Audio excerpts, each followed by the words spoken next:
আর রহমান আল্লামাল কুরআন। রহমান ওই সত্তা যিনি কুরআন শিক্ষা দিয়েছেন। রহমানের পরিচয় দিতে গিয়ে আল্লাহ এখানে শিক্ষার কথা বলেছেন। শিক্ষা গ্রহণ করা, শিক্ষা দেওয়া, এটা অনেক দামি কাজ, অনেক গুরুত্বপূর্ণ কাজ।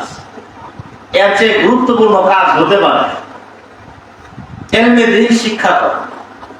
যখন আমরা দুনিয়াতে আসছি, আমাদের দুনিয়া কয় দিনে 20, 30, 40, 50, 60 বছরের জিন্দগি সর্বোচ্চ। এরপরে তো আমরা দুনিয়াতে থাকবো না। কিন্তু এই জীবনে আমি কতটুকু অর্জন করলাম, কতটুকু দিন শিখতে পারলাম, আল্লাহ তাআলার কালাম আমি কতটুকু শিখতে পারলাম, আল্লাহর দেওয়া বিধানগুলো কতটুকু জানতে পারলাম, এটা আপনি জীবনের সাথে একটু হিসাব মিলাবেন। আমার 40 বছর আমি দুনিয়া কতটুকু শিখেছি, আর আমার দ্বীনের মাসায়েল কুরআন আমি কতটুকু শিখেছি। অথচ একজন মুসলমান যদি দুনিয়ার কোনো কাজ না শিখে, তাকে কবরে জিজ্ঞেস করা হবে না তুমি কেন দুনিয়ার এই কাজটা শিখলা।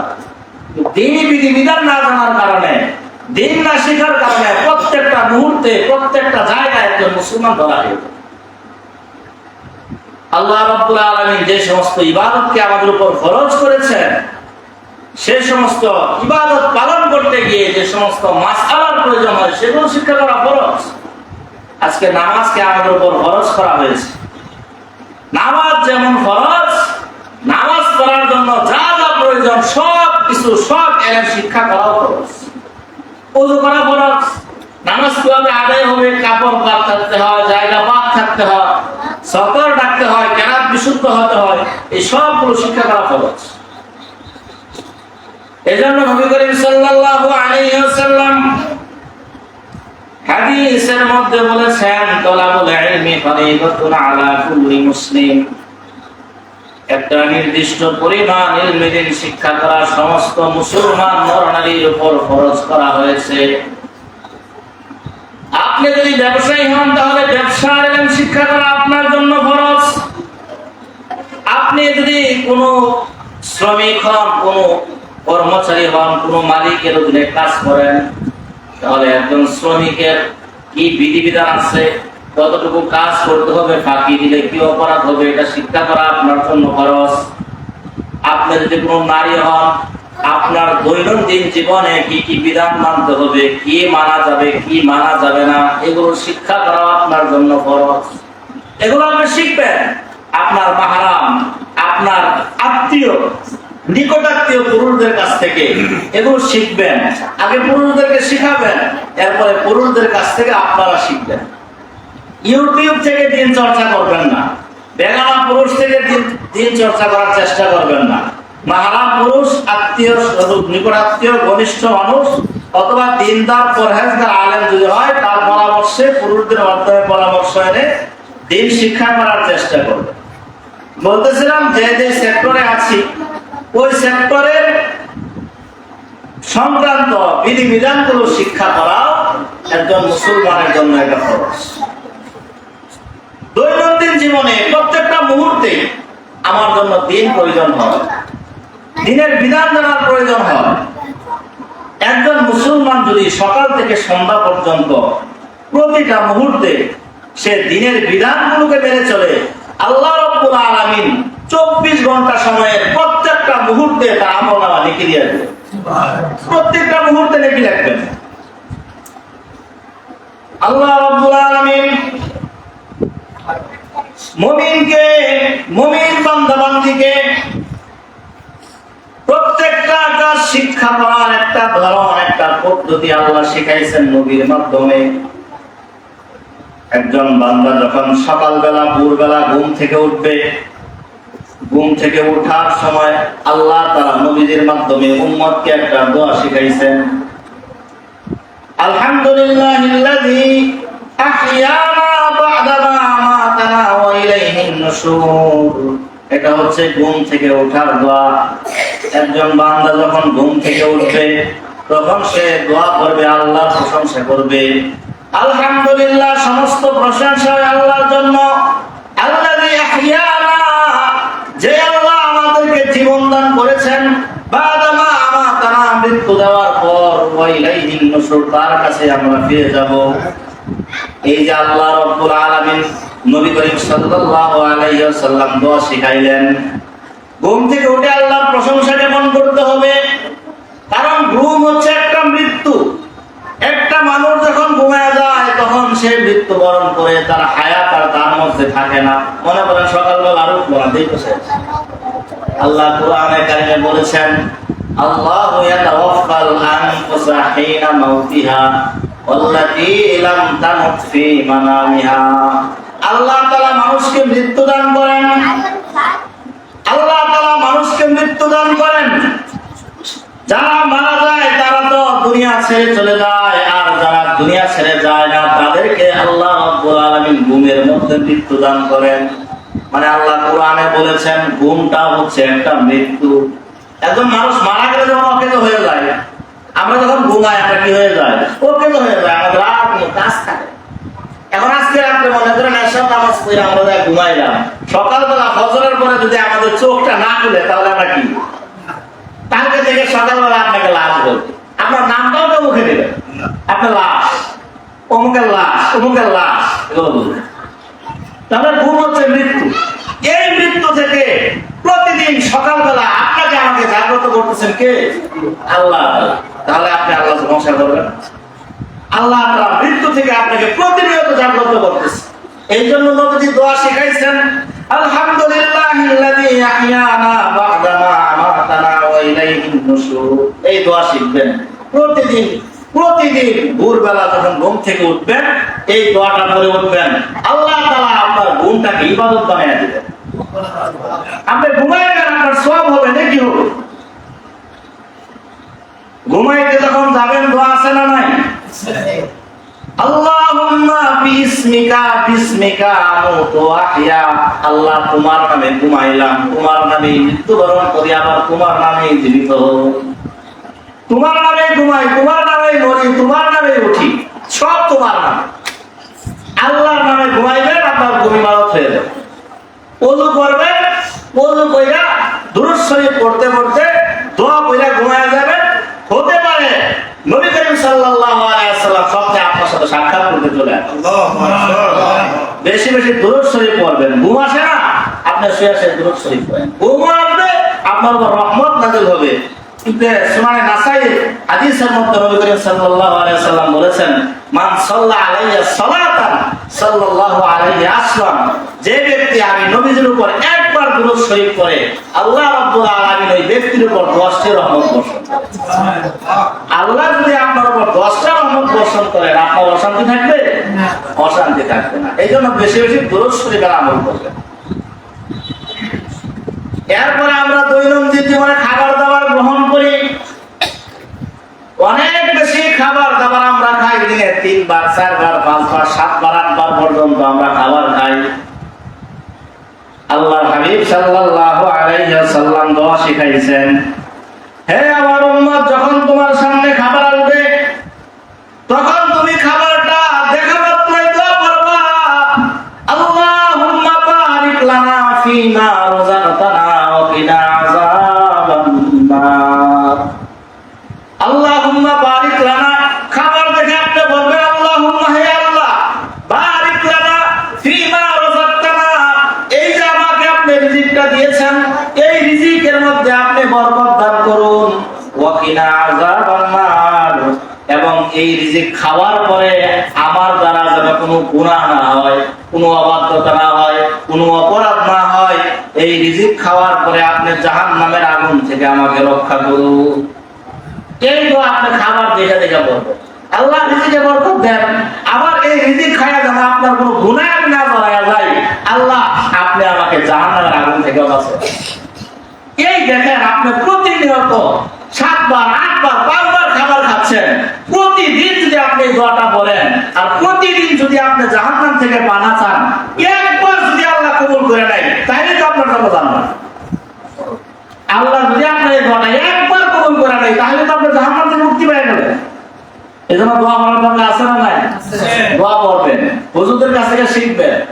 খাবার সামনে আসলে দোয়া করতে হবে, আল্লাহুম্মা বারিক লানা ফীমা রাযাকতানা ওয়া কিনা আযাবান النار এই দোয়া করবেন খাবার যখন শুরু করবেন দোয়া করবেন বিসমিল্লাহি ওয়া বারাকাতিল্লাহ বিসমিল্লাহ আল্লাহর নামে ওয়া বারাকাতিল্লাহ আল্লাহর বরকতের সাথে অনেকে আলা বলে আসলে আলা শব্দটা এখানে বিশুদ্ধ হাদিসের মধ্যে আলা শব্দটা নাই বিসমিল্লাহি ওয়া বারাকাতিল্লাহ আল্লাহর নামে এবং আল্লাহর বরকতের সাথে আমি শুরু করছি খাবারটা আল্লাহর বরকতের সাথে শুরু করবেন আল্লাহ খাবারে বরকত দিয়ে দেন রিজিকে বরকত দিয়ে দিবে রিজিকের অভাব হবে না ইনশাআল্লাহ খাবার যখন শেষ হবে দোয়া করবেন আলহামদুলিল্লাহিল্লাযী আত'আমানা ওয়া সাকানা ওয়া জা'আলানা মুসলিমিন আলহামদুলিল্লাহিল্লাযী সমস্ত প্রশংসা আল্লাহ তাআলার জন্য আত'আমানা যিনি আমাদের খাওয়াইছেন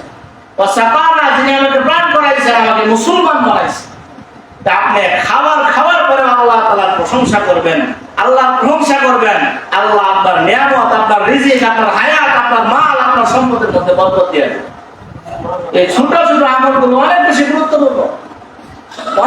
গুরুত্বপূর্ণ এই জন্য প্রত্যেকটা কাজের মধ্যে নবীজি দোয়া শিখাইছেন সিস্টেম শিখাইছেন আমাদের পদ্ধতি শিখাইছেন ধরন শিখাইছেন কিভাবে কাজটা করতে হবে আমরা খাবার খাওয়ার পরে টয়লেটে যাই প্রতিনিয়ত 2 বার 3 বার 5 বার 10 বার টয়লেটে যাই আল্লাহর হাবিব সাল্লাল্লাহু আলাইহি ওয়াসাল্লাম দোয়া শিখাইছেন টয়লেটে যখন যাইবা টয়লেটে যাওয়ার সময় বাম পা দিয়া প্রবেশ করবা ডান পা দিবা না টয়লেট নাপাক জায়গা বাম পা দিয়া প্রবেশ করবা বাম পা দিয়া প্রবেশ কইরা তুমি দোয়া করবা বিসমিল্লাহ আল্লাহুম্মা ইন্নী আউযু বিকা মিনাল খুবুসি ওয়াল খাবাইস দোয়াটা প্রবেশ করার আগে করতে হবে আগে দোয়া করে এরপর বাম পা দিয়ে প্রবেশ করতে বিসমিল্লাহি আল্লাহুম্মা ইন্নী আউযু বিকা মিনাল খুবুসি ওয়াল খাবাইস কারণ বাথরুম টয়লেট এখানে শয়তান থাকে জিন থাকে খারাপ জিনিস এখানে আশ্রয় গ্রহণ করে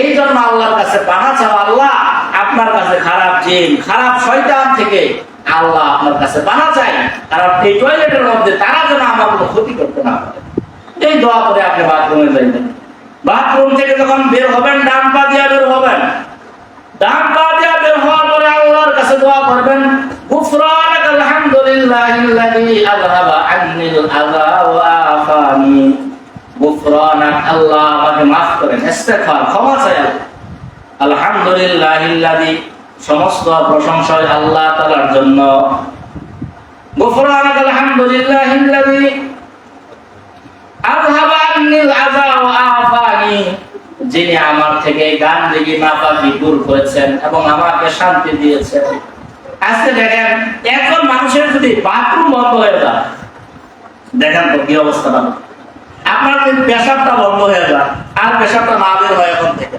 2 দিন যদি আটকা থাকে আপনার কি অবস্থা হবে আপনার যদি টয়লেটটা আটকে যায় 2 দিন বন্ধ থাকে আপনার কি অবস্থাটা হবে এই যে রাস্তাটা ক্লিয়ার করে দিচ্ছেন এটা কে করছেন আল্লাহ করছেন এজন্য প্রত্যেকবার আপনার আল্লাহর প্রশংসা করতে হবে আল্লাহর প্রশংসা করতে হবে আল্লাহ সমস্ত প্রশংসা তোমার জন্য যে নাপাক আমার থেকে দূর করছো আল্লাহ তুমি আমাকে শান্তি দিস আর না বলেন আল্লাহর নাম মুখে বলেন প্রতিনিয়ত আল্লাহ বরকত দান করবে মসজিদে প্রবেশ করে দোয়া আছে বিসমিল্লাহি ওয়াস সালাতু ওয়াস সালামু আলা রাসূলিল্লাহ আল্লাহুম্মা ইফতাহলি আবওয়াবা রাহমাতি রহমতের দরজাগুলো আল্লাহ খুলে দাও আপনি এই দোয়া করে মসজিদে ঢুকবেন মসজিদ থেকে বের হবেন দোয়া আছে আল্লাহুম্মা ইন্নী আসআলুকা মিন ফাদলিক আপনি আপনার ঘরে প্রবেশ করতে যাচ্ছেন ঘরে প্রবেশ করার দোয়া আছে বিসমিল্লাহি ওয়ালাদনা ওয়া বিসমিল্লাহি খরাজনা ওয়া আলাল্লাহি রাব্বিনা তাওয়াক্কালনা আপনি যখন আপনার ঘরে প্রবেশ করবেন এটার দোয়া নবী শিখাইছেন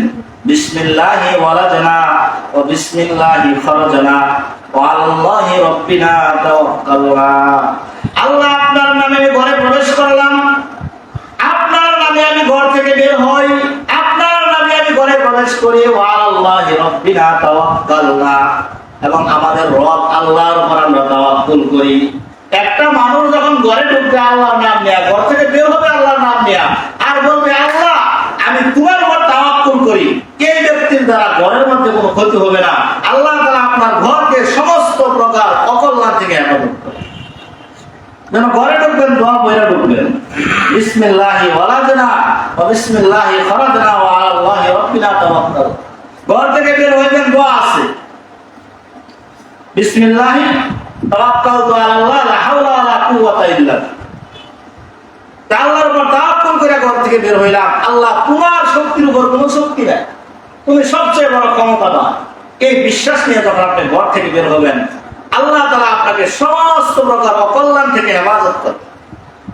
এই জন্য প্রত্যেকটা কাজ, যেই কাজগুলো আপনারা দৈনন্দিন জীবনে করেন, এমনকি নবী করিম সাল্লাল্লাহু আলাইহি ওয়াসাল্লাম হাদিসের মধ্যে স্ত্রী মিলনের দোয়াটাও শিখাইছেন। বুখারী শরীফের বর্ণনা, আল্লাহর হাবিব সাল্লাল্লাহু আলাইহি ওয়াসাল্লাম বলেন, যখন তোমরা স্ত্রীর সাথে মিলনে যাইবা, নির্জনে যাইবা, তখন তোমরা দোয়া করবা, বিসমিল্লাহ আল্লাহুম্মা জান্নিবনাশ শাইতান ওয়া জান্নিবিশ শাইতানা মা রাযাকতানা। আল্লাহর কাছে দোয়া করবা, আল্লাহ আপনার নামে কাজ শুরু করলাম, আল্লাহুম্মা জান্নিবনাশ শাইতান, আল্লাহ শয়তান থেকে আমাদেরকে দূরে রাখেন, ওয়া জান্নিবিশ শাইতানা মা রাযাকতানা। আমি আমার স্ত্রীর সাথে মিলন হচ্ছি এবং আমাদের স্ত্রী মিলনে, স্বামী স্ত্রী মিলনে যে সন্তান আপনি দান করবেন, ওই সন্তান থেকে আপনি শয়তানকে দূরে রাখেন। এই দোয়া যখন করবে কোনো পুরুষ, কোনো নারী, আল্লাহর হাবিব বলেন, এই দোয়া পরে যদি স্বামী স্ত্রী মিলন হয়, সহবাস হয়, একসাথে যদি থাকে, এরপরে যদি ওই মিলনের কারণে আল্লাহ তাআলা কোনো সন্তান দান করেন, তাহলে কোন সময় ওই সন্তান পিতামাতার অবাধ্য হবে না। ওই সন্তান কোন সময় ক্ষতি করবে না, পিতার ক্ষতি করবে না, বাবার ক্ষতি করবে না। ওই সন্তান আরো আপনার মান সম্মান নষ্ট করবে না। ওই সন্তান আপনার নাজাতের মাধ্যম। এই জন্য দেখেন, এই কাজটা আমরা মানব জীবনে কত করি, বিয়ার পরে কত করছে, হাজার বা লক্ষ বার, কিন্তু কয়দিন আমরা দোয়া করছি? দোয়া কোনো শিখাইছেন? আমি তো শিখি নাই। কিন্তু আমি বলছি, আল্লাহ তাআলা উম্মতকে পাঠাইছেন ইলমে দ্বীন শিক্ষা করার জন্য, দ্বীন শিখার জন্য, দুনিয়াটা শিখার জন্য আল্লাহ পাঠাইছেন। একজন মানুষ যখন ইলমে দ্বীন শিক্ষা করার জন্য ঘর থেকে বের হয়ে যায়, আল্লাহর হাবিব সাল্লাল্লাহু আলাইহি ওয়াসাল্লাম হাদিসের মধ্যে জানায় দেন, মান খরাজা ফি তালাবিল ইলমি, যে ব্যক্তি আল্লাহর রাস্তায় ইলমে দ্বীন শিক্ষা করার জন্য বের হয়ে যায়, ফাহুয়া ফি সাবিলিল্লাহি হাত্তা ইয়ারজিআ, সে বাড়িতে ফিরে আসার আগ পর্যন্ত পুরাটা সময় সে আল্লাহর রাস্তায় কাটাইলো। ইলমে দ্বীন শিক্ষা করার জন্য আপনি যতক্ষণ ঘর থেকে বাইরে থাকবেন, এই পুরাটা সময় আপনি আল্লাহর রাস্তায় রইলেন, আল্লাহর জিম্মায় রইলেন। এই যে এখানে আপনারা আসছেন, ইলমে দ্বীন শিক্ষার জন্য আসেন না, শিক্ষার জন্য আসছেন। এই যে কথা হচ্ছে, মুযাকারা হচ্ছে, আলোচনা হচ্ছে, এটা আমরা পরস্পর শিখছি একজন আরেকজনের কাছে। এখন আপনি আল্লাহর রাস্তায় আছেন। আল্লাহর রাস্তা মানে জান্নাতের রাস্তা, জাহান্নাম থেকে দূরে জান্নাতের কাছে, এটা হচ্ছে আল্লাহর রাস্তা। আপনি আল্লাহর রাস্তায় আছেন। আরেক হাদিসের মধ্যে নবী করিম সাল্লাল্লাহু আলাইহি ওয়াসাল্লাম বলেছেন, মান মাতা ওয়া হুয়া তালিবুল ইলমি ফাহুয়া শাহীদ, যে ব্যক্তি ইলমে দ্বীন শিক্ষা করা অবস্থায় মৃত্যুবরণ করবে, আল্লাহ রাব্বুল আলামিন তাকে শহীদি মর্যাদা দান করবেন। একজন শহীদের মৃত্যুর যে দাম, ইলমে দ্বীন শিক্ষা করা অবস্থায় যদি কোনো মানুষ মারা যায়, আল্লাহ তাআলা তাকে শহীদের মর্যাদা দিয়ে দেন। কত বড় গুরুত্বপূর্ণ ফজিলতের কাজ ইলমে দ্বীন শিক্ষা করা। আরো অনেক ফজিলত আছে। আরেক হাদিসের মধ্যে নবীজি বলেছেন, একজন মানুষ যখন ইলমে দ্বীন শিক্ষা করার জন্য ঘর থেকে বের হয়ে যায়, সারা দুনিয়ার যত মাখলুক আছে, সমস্ত মাখলুক ওই ইলমে দ্বীনের শিক্ষার জন্য দোয়া করে, ইস্তেগফারের দোয়া করে, ক্ষমার দোয়া করে। নবী আমার বলেন, এমনকি গর্তের পিপীলিকা এবং সমুদ্রের মৎস্য পর্যন্ত, প্রত্যেকটা মাছ পর্যন্ত আল্লাহর কাছে দোয়া করে, আল্লাহ যেই লোকটা ইলমে দ্বীন শিখার জন্য ঘর থেকে বের হইছে, তুমি তার জীবনের গুনাহগুলো মাফ করে দাও। এই দোয়া করে মাছ, গাছ, তরুণতা, সমস্ত কিছু দোয়া করে যারা ইলমে দ্বীন শেখার জন্য ঘর থেকে। এজন্য প্রতি বৃহস্পতিবার এখানে আসবেন। এটা দিনের মার্কা, যেখানে ফ্রিতে ইলম শেখানো হয়, কোনো স্বার্থ নয়। আসবেন, বসবেন, অন্য কোনো উদ্দেশ্যে আসবেন না, নিরাট কিছু শেখার জন্য আসবেন। এই যে ফজিলতগুলো বললাম, এই সব ফজিলত আল্লাহ আপনাকে দিয়ে দেবেন ইনশাআল্লাহ। আল্লাহ আপনার জন্য জান্নাতের রাস্তা আসান করে দিবে, সহজ করে দিবে। আরেকটা হাদিসের মধ্যে আছে, যদিও হাদিসটা একটু দুর্বল, যে ব্যক্তি ইলমে দ্বীন শেখার জন্য ঘর থেকে বের হয়, ফেরেশতারা নিজের ডানা নূরের পাকা ওই ব্যক্তির পায়ের নিচে বিছায় রাখে। এজন্য ভাইরা আমার, সময় বাইরে আসবেন, ইলমে দ্বীন শেখার জন্য আসবেন। এগুলোতে আসার চেষ্টা করবেন, উলামায়ে কেরামের সংস্রব, উলামায়ে কেরামের সাথে মিশার চেষ্টা করবেন, উলামায়ে কেরামের কাছে গিয়ে সময় দেওয়ার চেষ্টা করবেন। একজন আলেমের ফজিলত আল্লাহর হাবিব সাল্লাল্লাহু আলাইহি ওয়াসাল্লাম হাদিসের মধ্যে বলেছেন, ফাদলুল আলিমি আলাল আবিদি কাফাদলি আলা আদনাকুম। নবী করিম সাল্লাল্লাহু আলাইহি ওয়াসাল্লাম বলেন, ও আমার সাহাবীরা, একজন আলেমের মর্যাদা একজন ইবাদতগুজার বান্দার উপর কেমন তোমরা জানো? তোমাদের সাহাবীদের মধ্যে নিম্ন স্তরের সাহাবীর মর্যাদা যেমন আমার বেশি, মানে তোমাদের সাহাবীদের মধ্যে আমি নবী যেমন তোমাদের উপর মর্যাদাবান, একজন আলেম, হক্কানি আলেম এরকম আবেদের উপর, ইবাদতগুজারের উপর মর্যাদাবান। মানে কি বুঝাইলেন নবীজি? একজন আলেমের মর্যাদা শত শত আবেদ থেকে উত্তম, ইবাদতগুজার থেকে উত্তম। এজন্য যারা দিনদার আলেম, আমল ওয়ালা আলেম, ইলম ওয়ালা আলেম, ইখলাস ওয়ালা আলেম, তাদের কাছে দাঁড়িয়ে যাওয়ার চেষ্টা করবেন, তাদের কাছ থেকে দিন শেখার চেষ্টা করবেন। আর ইউটিউব আর ফেসবুক থেকে দিন শেখার চেষ্টা করবেন। সরাসরি এই দিন আসছে, সরাসরি সিনা সরাসরি সামনাসামনি বসে এলেন, এর মাধ্যমে চর্চার মাধ্যমে এই দিন আল্লাহর কাছে, আল্লাহ জিবরাইলকে সরাসরি শিখাইছেন, জিবরাইল নবীজিকে সরাসরি শিখাইছেন, নবীজি সাহাবীদেরকে সরাসরি শিখাইছেন, সাহাবীরা তাবেঈনদেরকে সরাসরি শিখাইছেন, তাবেঈনরা তাবেঈনদেরকে সরাসরি শিখাইছেন। এভাবে আস্তে আস্তে আস্তে আস্তে আজ পর্যন্ত আমাদের মধ্যে আসছে। নবীজির যুগে ইউটিউব ছিল না, ফেসবুক ছিল না, সোশ্যাল মিডিয়া ছিল না, দিন ছিল। এই জন্য দিন শিখবেন সরাসরি কোনো হক্কানি রব্বানি আলেমের কাছে গিয়ে সরাসরি তার কাছ থেকে দিন শিখবেন। ইনশাআল্লাহ আল্লাহ দিনের মধ্যে, ইলমের মধ্যে, আমলের মধ্যে বরকত দান করবেন। আরেক হাদিসের মধ্যে নবী করিম সাল্লাল্লাহু আলাইহি ওয়াসাল্লাম বলেছেন, আল উলামা ওয়ারাসাতুল আম্বিয়া। উলামায়ে কেরাম হচ্ছেন নবীগণের ওয়ারিস। সন্তানরা পিতার ওয়ারিস হয়, সন্তানরা পিতার উত্তরাধিকারী হয়। পিতা মারা গেলে সম্পত্তি পায়, সন্তানরা পায়, ভাই পায়, বোন পায়। তো নবী করিম সাল্লাল্লাহু আলাইহি ওয়াসাল্লাম বললেন, নবীগণের ওয়ারিস হচ্ছে যুগের উলামায়ে কেরাম। এখন নবীগণ তো সম্পদ রেখে যায়। আল্লাহর হাবিব বলেন, ওয়া ইন্নাল আম্বিয়া লাম ইয়ারিসু দিনার ওয়ালা দিরহামা।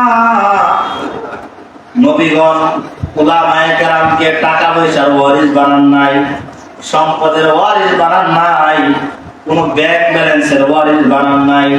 ওয়া ইন্নামা ওয়ারাসুল ইলমা।